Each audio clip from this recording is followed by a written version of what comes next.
Hi, and welcome to New England L5R. This is our fifth podcast episode. As always, I'm Eric. With me, as always, is Luis. It's me. And not Brandon, because he is on his way to Worlds. And Brandon's our day special off, baby. guests, yeah, and our special guests today are nobody. It's just me and Luis. We're rocking it, just the two of us. We can make it if we try, just the two of us, Luis and I. I think we're alone now. So I think we're just gonna just run headfirst into our first thing, like we always do, which is clan letters. We're just gonna knock those out. Boom. Yeah, so the first one we got today is Phoenix. There's been the Phoenix and the Crab choices for Worlds for Winter Court. So, Phoenix-wise. As the pleas of the Phoenix clan fall upon deaf ears and the Elemental Masters begin to disperse or disappear, Shiba Sukune needs to regroup the leadership of her clan. At the 2018 Winter Court World Championships, the top-performing Phoenix player will be given the opportunity to choose what kind of samurai, by family, is to seek out Isawa Tadaka, the elemental master of Earth, who has ventured south to Kuni lands. If selected, a samurai of the Shiba family seeks Tadaka by visiting villages in Kuni lands, asking peasants and travelers for news of him. If selected, a samurai of the Isawa family follows Tadaka's spiritual trail, allowing the kami to guide them to where he has communed with them. A samurai of the Asako family seeks the leadership of the Crab clan, that they might aid in convincing Tadaka to return to the Phoenix, and to help point to where he can be found. A samurai of the Kaito family follows their arrows to where they are needed. That's a really weird last one. Yeah. I would like to hear more about the newest family in L5R, because there's something that didn't exist in the old lore. So that would be, anything more, they were in the novel or novella, whatever you want to call it, but anything more of them would be cool. But this is one of the few ones where I actually like the Bushi family. I would like to see the Shiba one. That sounds kind of cool. Just have the Shibas just kind of investigating Gumshoe style. Yeah, I would like, I don't know, I like when peasants and stuff. I think the Shiba could be involved more in general, because I think they're like a really underrated family. In my opinion, they're the coolest of the Phoenix families. But I do like them they kind of play second fiddle to the Isawa. Well, yeah, that's kind of their whole thing. Yeah, but I mean, them haughty Isawa. Yeah, I would like to see more of the Kaito. I guess they're like the stand-in. I wouldn't say stand-in, but like they're the filler now, because like the Phoenix in the old lore, they actually annexed the Agasha family from the dragon. Right. But now they just have the Kaito rather than having to do that whole thing. So for anybody who's watching this and might not know, the Agasha in the old lore were actually like a Phoenix family after like the beginning of the game, maybe. I forget, but I'd like to see the Asako. Yasuki switching around. I know that I know a lot of people just want the Asako like interrogators, right? Whatever they're called. Inquisition, yeah, the Inquisitors. I don't really care that much about that. I really like Scholar and Courtier Phoenix. I'm one of those people that is on the train of wanting to play, Dishonor Phoenix or whatever. And also story-wise, I would like to see the Asako family perhaps sniff out Kuniori's bullshit as a crab player. Oh, that'd be cool, yeah. If we're going straight up, whatever one you pick you think is going to be a new card associated with it, then a Phoenix player is probably going to pick Isawa. But yeah, that's also like I said last time. It's a bit of a way to look at it. For sure. I hate that. I like the Asako family. Just again, hopefully they can sniff out Yori's bullshit. A couple of the crab players in the Discord. We've got a little bit of a plan. I'm going to be penning an open letter to the Phoenix. Please pick the Asako. And on to spoiler season, huh? So, This is the new Phoenix card they spoiled in the AMA. This is the Sage of Gisei Toshi. He's a 3 Fate character. He's Dynasty. 1 military skill, 3 political skill, 2 glory, and the Courtier and Scholar traits. Action. During a conflict, if you are more honorable than your opponent, choose a participating character your opponent controls. Move this character home. Then move that character home. Now, there was a bit of confusion about this. Yeah. Because FFG's wording, they're trying to be more clear, but they made it less clear. This character does have to be participating. Despite the clause, move this character home, being after the dash, it is still part The of the then effect. is what. Yeah, then is what makes it. So move this character home has to be fulfilled for the then to continue. So Even though then they move put it that after character the home. dash, which usually they've said everything after the dash is effect, not cost. Exactly. They've gone against what they've been usually It- saying, which is why I was so confused. Is move this character home is after the dash, but part of the Yes. cost now. So The reasoning is, I don't think it's necessarily that it's part of the cost. Their reasoning, I forget their wording, but it's that then has to have the rest of the effect go off to trigger. right. So if yeah. this guy doesn't move home, the then trigger cannot even continue because the effect is just like, okay, that didn't happen, it's done. It sucks because I thought this card was like actually pretty fucking good, but because of Yeah. that like weird, not weird ruling, but just the weird way they phrased and framed this card, he's not good. I thought it had a little more legs than it did. Yeah. The talk about him in a lot of people's view was, a dishonor strategy. Like hyper defensive turtley, which is kind of how Sure. Phoenix Dishonor has to play now, because they, despite being a Dishonor deck, they really run into problems as far as having gas goes. Like they run out of gas really, really badly, and this card is a card that could be an active defender for 2 conflicts, potentially stifle one entirely. Again, him having to be participating, and having to be more honorable, etc. It's just, this guy, I don't think this guy's great. He'll fit into a very niche deck and probably Yes. be a player in it, but like as opposed to like evaluating Perhaps cards having and fringe like overarching- playability in Yeah. main decks. Yeah. Although I do like him Maybe more he's in like just- honor decks. If there's ever Phoenix honor Sure. running, he's there to defend 2 his conflicts. traits are really good. Yeah, he's got amazing traits. It might be He's the got, single best combination of 2 traits once Scholar gets a little more support. Like Courtier being the best trait probably besides Shigenja, and then Scholar I think really might have some power cards in the future. He's a little understated, but he has great traits, and if his text was a little bit better, like I think he would have been, a mainstay in the not Kyuden Isoa decks. I think he could have stood to be a 2/3 and it wouldn't have made a huge difference, but it is what it is. Or a 1/4 or something. Usually for 3 money you want 5 stats, and the 2 glory is really big. Yep. So, moving on, not stick on that too much. The crab letter. Smoke on the wind. The watchtower at Ishigaki Province has gone silent. The wall cannot afford to be breached. So at the 2018 Winter Court World Championships, the top-performing crab player will be given the opportunity to choose what kind of samurai by family is to travel to the watchtower and assess its status. If selected, a samurai of the Hida family reinforces and defends the watchtower by strength of arms. A samurai of the Hiruma family scouts on the status of the watchtower and tracks the problem to its source.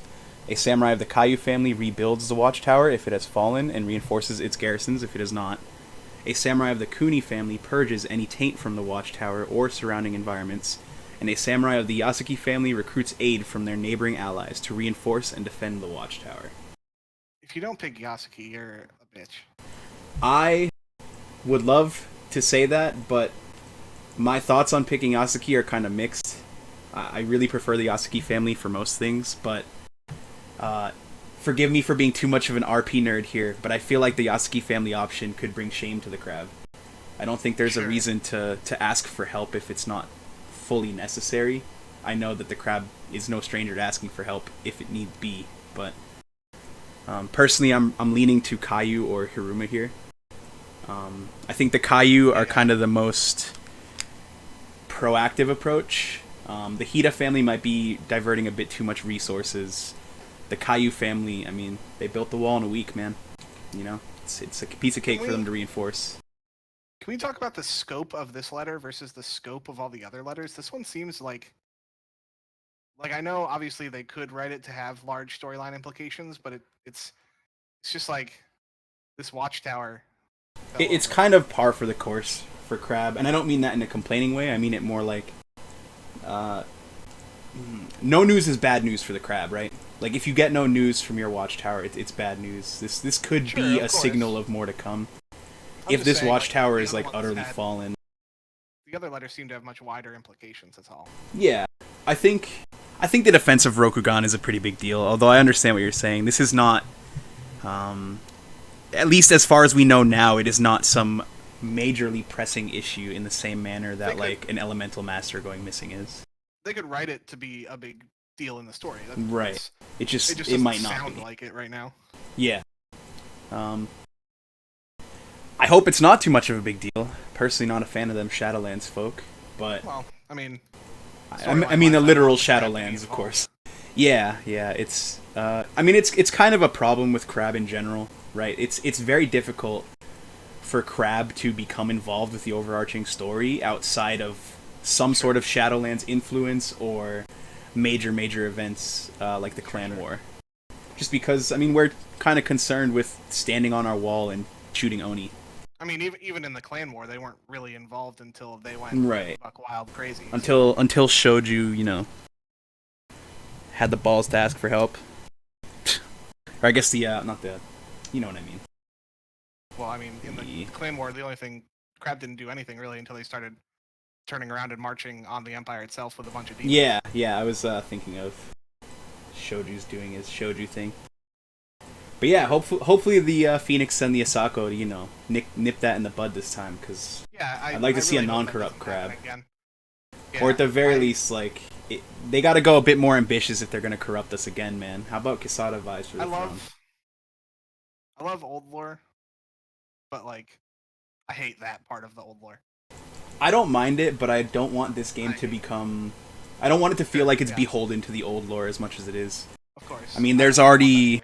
like, in the Crab fiction, there's hints that Kuniyori already has, like, the porcelain mask of Fulang, so, I mean, it's just... It could be a total rehash, and I'm hoping it's not. So any Crab players who might see this and, you know, win worlds or perform well, pick the Caillou family. They do good jobs. I mean, at the last Worlds, the finalists picked the opposite of what happened in the last story just to see new things, which, I mean... Should be indicative of what people want, too. Yeah. I'm fine with anything as long as it's, like, different and well-written, obviously. I'm not fine with anything. So here's the Crab card. This is a holding. It is Heavy Ballista. It is a +0 province strength holding. Action: during a military conflict in which you are defending, discard a card from your hand and choose a ready attacking character. That character's controller selects one. Bow that character or remove one fate from it. I have a lot of feelings about this card. It reads like a lion card. It reads like a lion card. It is. Lion cards are gated usually 4 times. This one has, during a military conflict in which you are defending, discard a card and choose a ready attacking character. Then that character's controller picks. So the worst, there's a few things that I don't like about this. Besides all the gating, giving your opponent the option to choose is almost always bad, because your opponent will always choose whatever is least bad for them at the time. You could leverage that choice however you see fit, but they will always choose the least bad thing. Yeah, or whatever's least good for you. Yeah.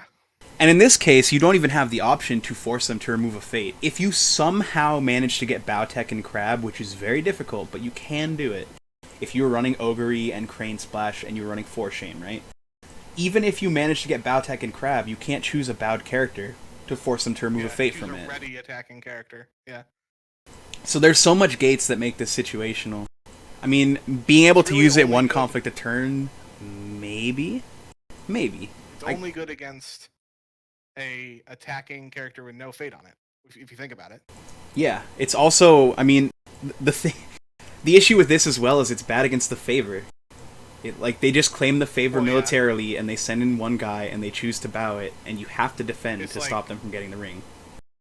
Just the same. It's like Crane Box. Crane Box, yeah. Right, like, and it's definitely an important argument to make, because it means that you're still having to commit not only this effect, which is not strong, and it is strictly going minus, but you also have to commit a body if you want to just stop them from claiming a ring on you for free.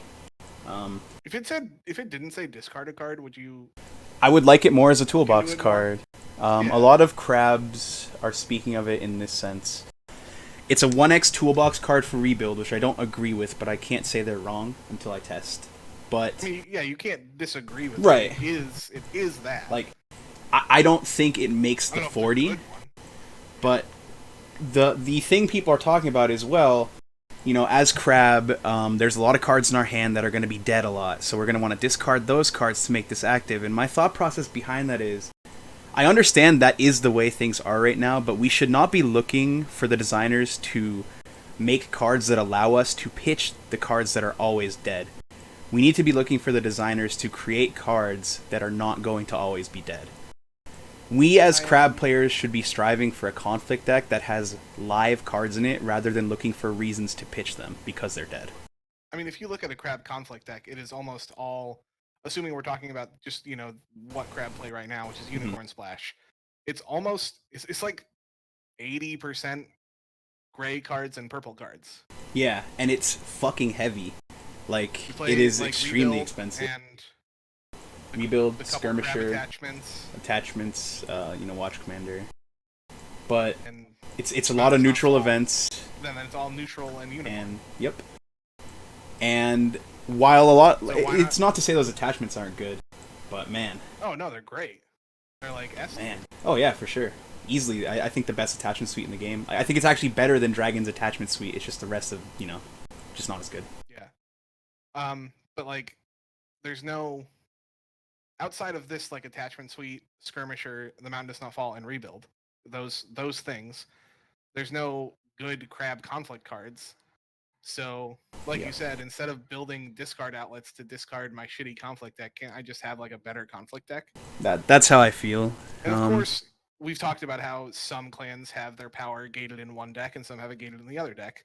But, like, Crab's Dynasty, I don't think is strong enough to carry this weighted down conflict deck. So you gotta juice one of them, Yeah, I'm hoping in the Crab AMA, Tyler made a reference to Yakumo being a cool guy, and I'm hoping that Yakumo is a really pushed card for Crab. I think all my complaints aside, I just really think Crab could use like a very pushed card right now, and it would be nice to see. Yeah, they definitely do, but they just got to get away from this stupid weenie theme.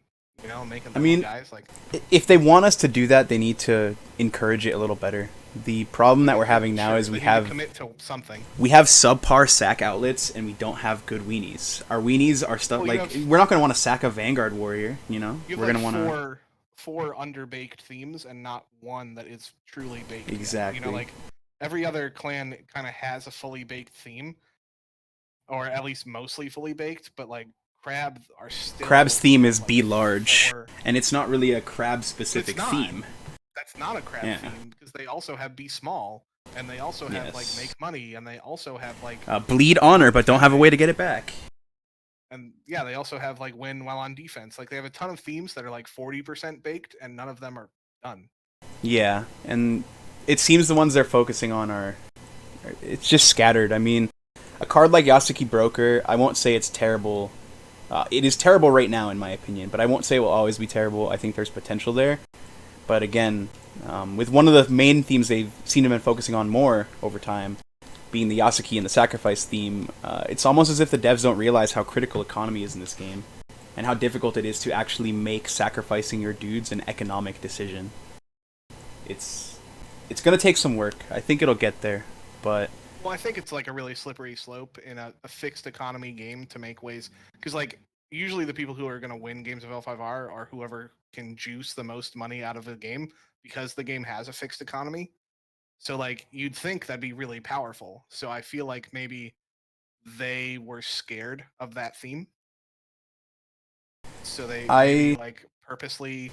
I sort of agree. I feel like Yasuki Broker as an example is just. There's a lot missing from the theme for it to even be passable right now, so to be too afraid of it being too overpowered is maybe something they could hold off on. I kind of feel like maybe that's how they were talking about honor and being afraid of it. Yeah. It could be the same thing. It's better to step lightly than to overstep. Yeah. I can definitely agree with that. They just have to pick one and like flesh it out so Crab can get to a point where it's fun to play blue cards. Yeah, I like the clan, and I do like playing the clan as much as I also like to complain, but I do wish there was a bit more of a unifying theme in the deck, because unfortunately what we have right now is not a unique theme to the Crab, and it is simply we're big and we stand there, and that's like You know, it's funny because thematically the way Crab plays right now is actually really quite interesting. We literally stand there and we grind people to dust over time, which is kind of what Crab does thematically, but it's not a fun unifying theme for the game, and mechanically it's only happenstance that it plays like that. And I don't think even that theme is fully developed to a point where it can No, do it's well. not. I mean, we have one. The best card for the theme of grinding people out and defending is Defend the Wall, and that is like a pretty weak province, all things considered, you know. But that's the best card of the theme. Speaking of clan theme, let's talk. Let's talk about clans. Let's talk about themes. Yeah, I mean, the newest cycle of packs has really helped to flesh out multiple things. We've got a couple themes now in a lot of factions where not everything is like super playable yet. Like the Dragon Monk deck is almost there, but not there. The Scorpion Shinobi deck is like almost there, but not there. There's a lot of things that are like super close. I don't know, which one do you want to talk about first? Let's start with Scorpion and Shinobi, just because that's the talk of the town. Like, how do you feel about it? How do you feel about the future of it? What do you think it needs to move forward? I think it's getting there, and I think it's close enough. I think it's just missing a couple key players. I think all we need right now is Dynasty cards, as weird as that sounds. Like, because Scorpion is not, like, a Dynasty clan. Yeah. So, but, like, how scary is that, right? I'm sorry to interrupt. It brings to mind a question somebody asked the devs about Dragon.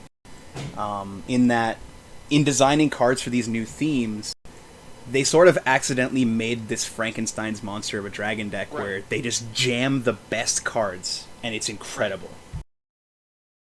So, like, in the lists I've been making for Scorpion, I've been specifically trying to avoid doing that. I've been trying to make it its own deck with its own strengths, not just playing Shinobi cards in, like, the regular Scorpion shell. Right. Not just slamming Armoro in there. Right. I'm not playing away the Scorpion in, like, my aggressive Shinobi build. I'm not playing Cunning Magistrate or a Fate Worse Than Death. Like, I'm trying to play something different. And it's something to, like, I'll tell you, it's fun as shit. Like, I really enjoy it. But, my Conflict deck, I've changed a bunch to add in all this cool new stuff. But my Dynasty deck, I haven't been able to change that much because there's only so many options. There's just, like, a lot of the Shinobi cards and stuff are just not even close to playable yet. Like, we've got a couple powerhouse Shinobi. Obviously, we've got, like, Armoro. Shisuro Actress is, like, really good. She's so strong right now. Crazy. Miyako is good, but, like, all of a sudden you're out of Shinobi, and I have, like, maybe 15. I've got to jam another 17 Dynasty characters in, I will say that one card that's overperformed I feel it's overperformed where we placed it. Perhaps not in the main Scorpion list, but Shosuro Takao. He is a fucking monster. That card does such an untold amount of work in Kyuden Bayushi, and I know it's Kyuden Bayushi, but that guy's a beast. Takao is good. I like him a lot. I like all of the Shinobi that I have in my Shinobi deck. It's just you've got all the good ones. Yeah. Yeah. I think like, one more good Shinobi makes Red Charge a fucking monster of a card, too. It's already pretty decent, and it only gets better. I think there's, in my Dynasty side, I think there's 15 Shinobi, and that's all that's, like, playable. So then, like I said, with my 8 holdings, I still have to fit 17 more Dynasty cards in. So it's basically just all the good stuff out of the regular Scorpion deck. Which is cool. It's fine. Like, they're great cards. Yeah, it's like you just pick your best Shugenja, a couple of, Bayushi Liars, because it's just an incredible one-drop. Yeah. I will say that Alibi Artist is a really cool... I can't say it's a replacement, because you probably just want to run both, even in Kyuden Bayushi, but... Alibi Artist is fucking cool, man. His Shinobi keyword doesn't matter a ton, but he's cool, and he's really good. Yeah, it's insane. Like, that card is a fucking monster. It does matter a little bit in, like, Keeper of Earth Shinobi, because you can target it with, like, Discourage Pursuit and stuff. Mm-hmm. It's definitely... That card has done even more work than I thought it would. I knew it was good, but I mean, it's so easy to activate him. He's so fucking strong. in chat we had someone ask why I'm avoiding just slamming the two together. It works fine for Dragon. Totally. But it works fine for Dragon because like they have this insane super push monk card in like Void Fist and the ability to use the attachment to stand their guys with Sacred Sanctuary, and it all like blends really well together. But I don't think that the old way of playing Scorpion, like City of the Open Hand Scorpion, blends with the aggressive like Shinobi Scorpion very well. Like they're two extremely different game plans that don't mesh if you just slam them together. So, I didn't forget Watch Commander and Mountain does not fall, Kyle. I don't think they're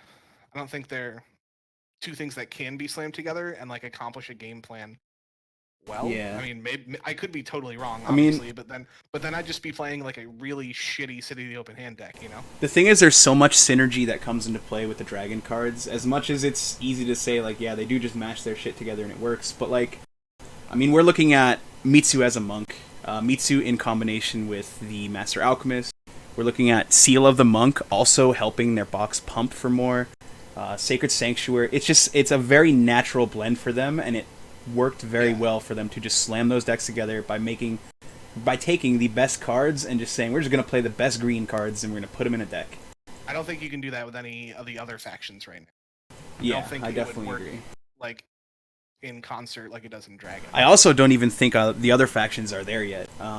No, I don't. It's easy to continue harping on this like I always do, but you know, the fact of the matter is the monk cards are generally more pushed than any of the other factions, you know, new stuff. It just happened that way. Mitsu and Void Fist. Yeah, Mitsu, Void Fist, and Sacred Sanctuary are just such powerful cards, and I don't think there's really any other clans that have an evolved secondary identity that's really coming close to that yet. Although I do think Shinobi will be the closest, and I do think Shinobi does have potential in the future. I would put Scorpion as the second place in like the next the next best second thing. And then like after that, like Phoenix, Scholar Phoenix is like also pretty good. Scholar, you know, Courtiers. Maizawa was a huge piece in that puzzle. He's a very good card. The problem with Phoenix, as always, is like there's too much cute stuff because they have lots of like weird, cute, janky cards that don't actually do anything. Right. That are like trap cards. And they have fucking phenomenal, like their core deck, their primary build is just so good. Right. I mean, there's not a ton of reason to deviate. You know, we're trying not to talk about that. Right. I just mean, you know, it's easy to want to be cute and try the new stuff, but you also have to look at it, you know, from a lens of how much you want to win. As weird as that is. I think that's really it, honestly. Like, yeah. Unicorn only has one deck right now. Yeah, Unicorn, I don't think they have any elemental cycle to catch back up. Yeah, it's unfortunate. I hope the Unicorn pack really tries something new, although I don't see what they can do. They're so reliant on Hisumori Toride now that they just have to have cheap cavalry and do their game plan of rushing people down. I don't think that the devs at this point in time can afford to branch Unicorn out too much. And I find that a little bit unfortunate, but I also hope that they don't try to get too cute with it, because I would much prefer to see Unicorn reach a solid power level than to have a cute other way to play. We've already covered like Crab. Yeah, Crab Berserkers. How they have like a ton of different things, because it's not just Berserkers. They have like the wide deck versus the tall deck versus the Berserker deck versus the defend to win deck versus the sacrifice for value deck. Like there's too many, so we don't even need to talk about that anymore. Remember that one card that what's her name? She looks like a mantis. Ritsuko? She's cool, but she's terrible. But you know, hey. Yeah, I tried to slam all those cards into a deck. Yeah. Just to like see if it was cool, you know, because like Staunch Hito, when that card came out, I like shit my pants. Oh yeah, it's a card that like it could have just not had a dash and it might be almost playable, right? If it was a 2-0, I legitimately think if it was a 2-0, it would be a 3-up in every deck. Oh yeah, it probably would be. Crab's two slot right now is really weak. Although I will say, I do think. And call me blasphemous, but I do think Kogoe is a card that people sleep on. I don't think it's powerful, but I think it is good enough as a 2-slot card. Just probably not for our typical build. Oh yeah, there's the scout. But like, people want to totally. Yeah, people want scout, but people gave up on it. Don't forget, and this is the most insulting bit, and this is the last I'll say on Crab, but Yasuki Taka, through some act of malevolence from the devs, does not have the Courtier trait.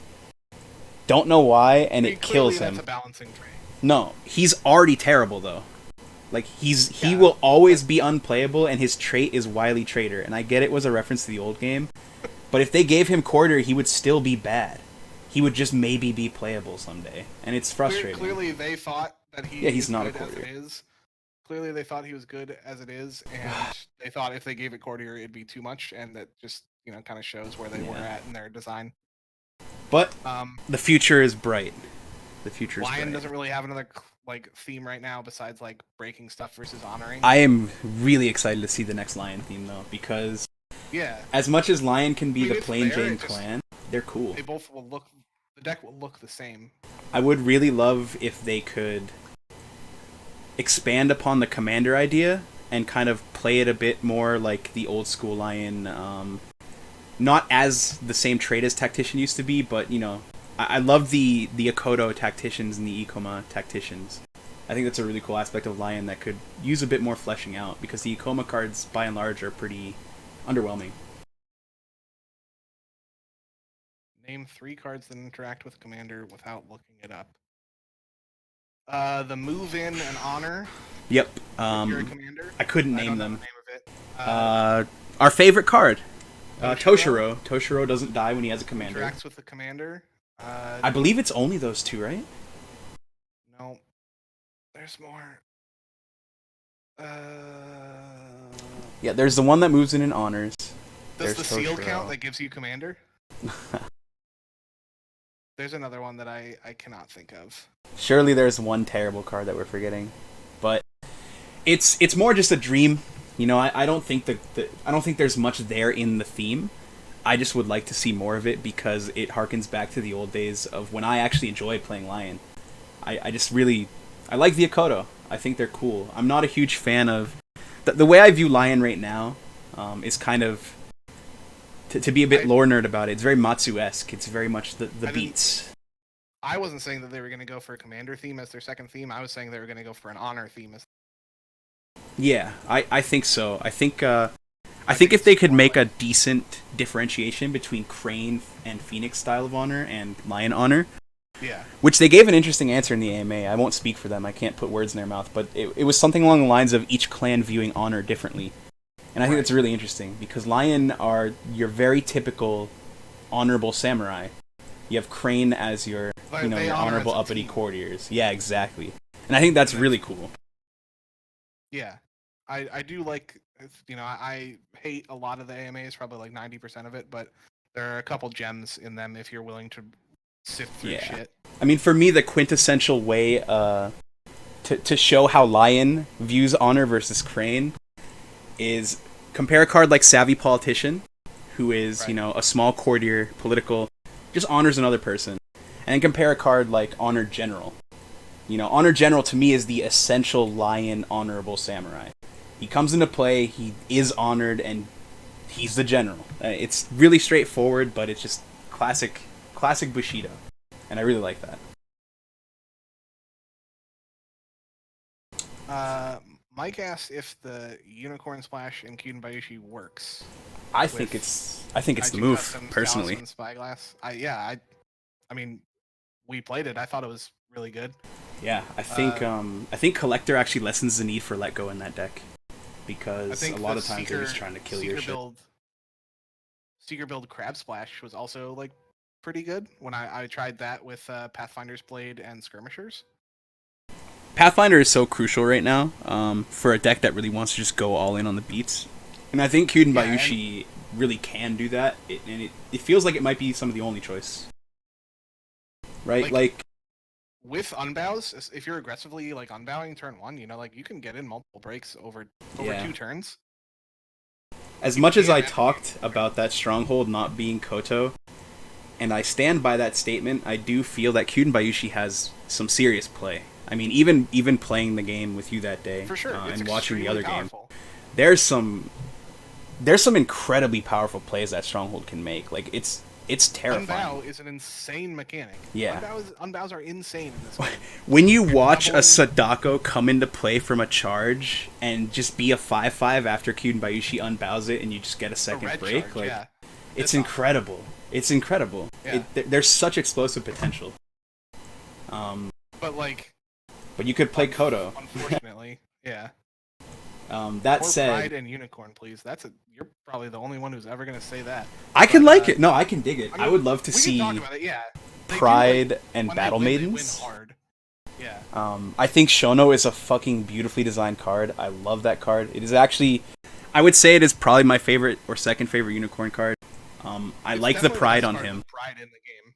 Yes, because he comes in and that pride is, it's almost there as like purely a good thing for him because when he comes in and he uses his action, it's just gonna happen. You're gonna win.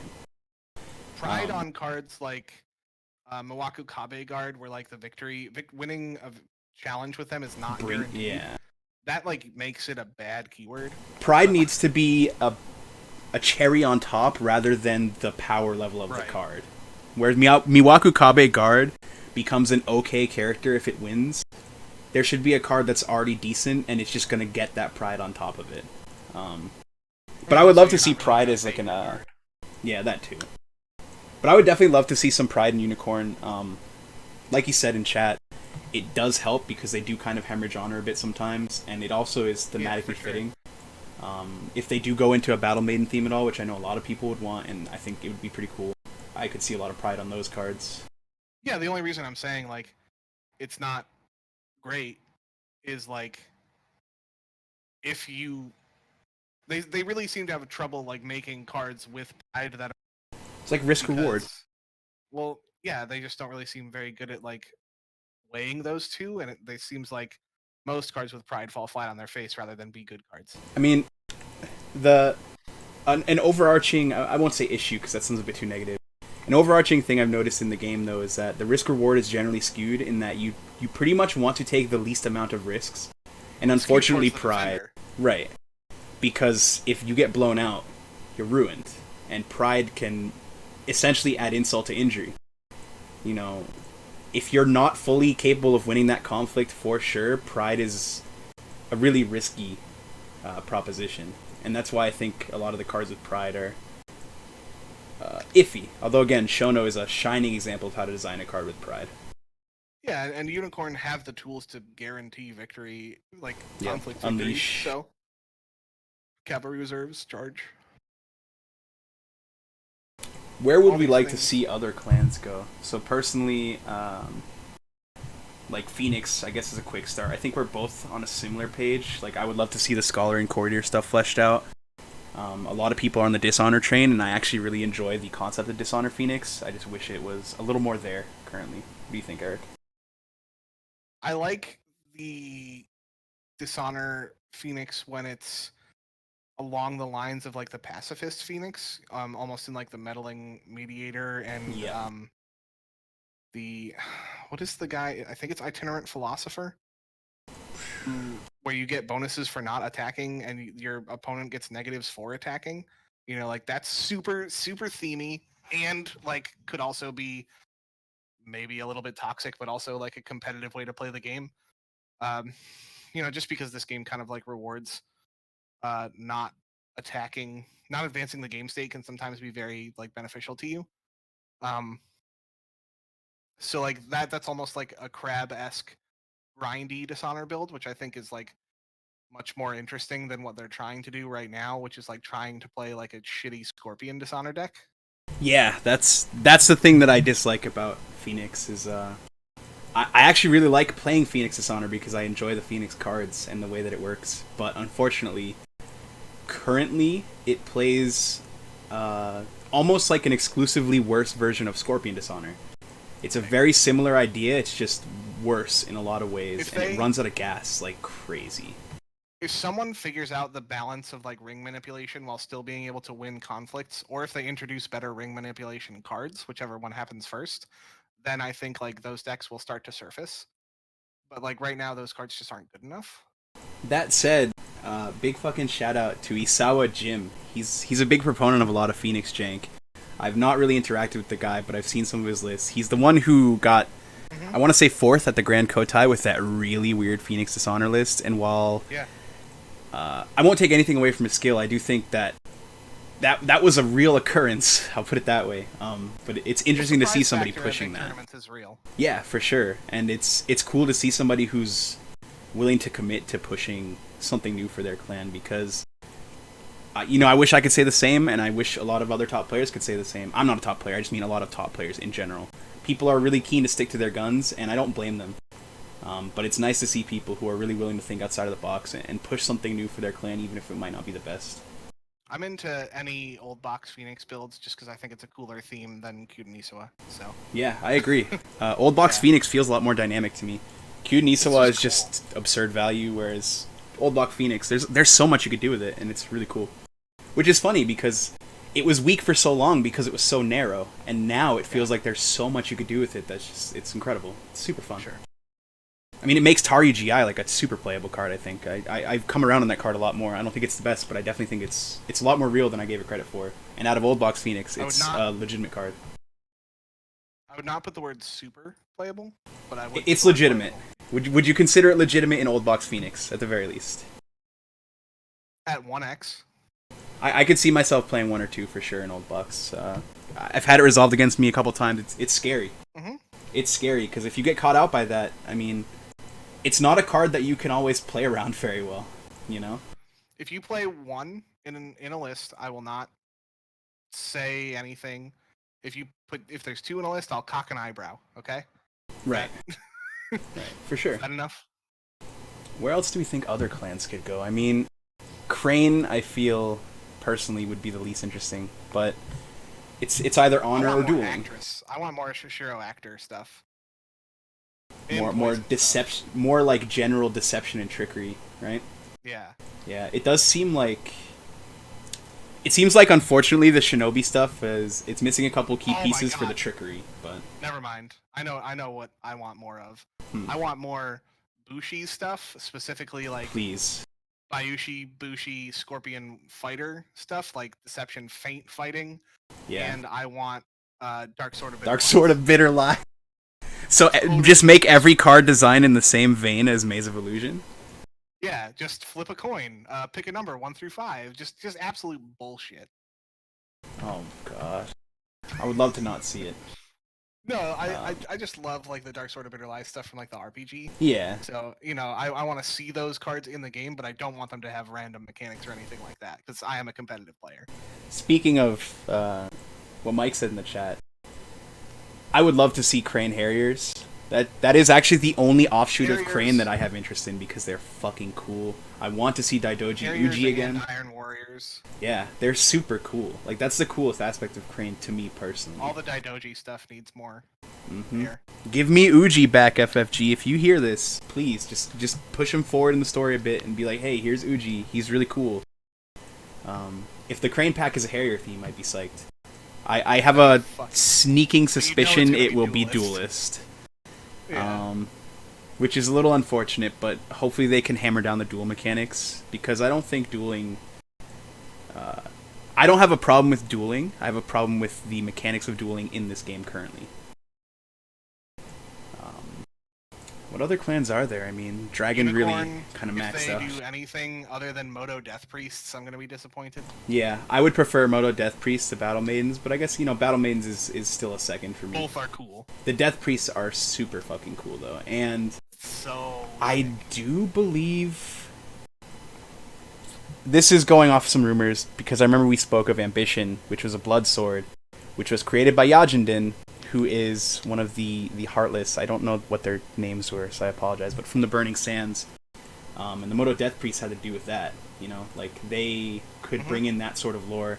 If Yajinden exists, that'd be fucking cool. If those, Mike, you're the lore guy. Burning Sands, they removed their hearts. They were like, the Kadi. Super cool aspect of the old lore. I actually really like that stuff. So who knows? Mike has been my L5R DM, GM, since I was 16 years old, so 11 years I've been playing in his games, and I've always wanted to be one, and he dangles that in front of me all the time. Someday I'm going to cut out my heart in one of Mike's games. Someday. Where else does that leave us? What other clans are there, right? We've covered a little bit of Crane, Uni, Scorpion. Again, Dragon really... Unfortunately, there's only a couple places they can go. They have the monk theme, which they're likely going to try to expand upon. Well, and they could go Miyamoto, right? A real one, like the science, Bill Nye the Science Dragon could be. Yeah, I could dig that. I wouldn't want to see the Miyamoto unless they did.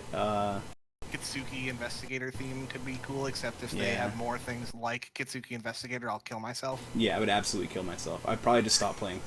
Um, but I mean, I would like the Miyamoto if they did it in tandem with the Crane's Kakita. You know, Yeah, like sure. I think it'd be a cool thing if, and this isn't gonna happen, but if it was like the Crane pack and then the Dragon pack, and it was Kakita and then Miyamoto, I think that'd be really cool.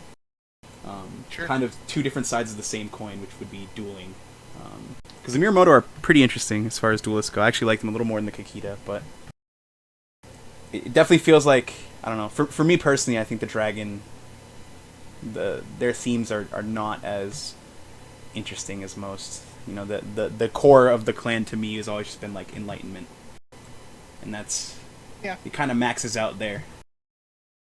But that's just my opinion, and if anybody has anything cool they want to tell me about Dragon, by all means, because, you know, I'd like to hear.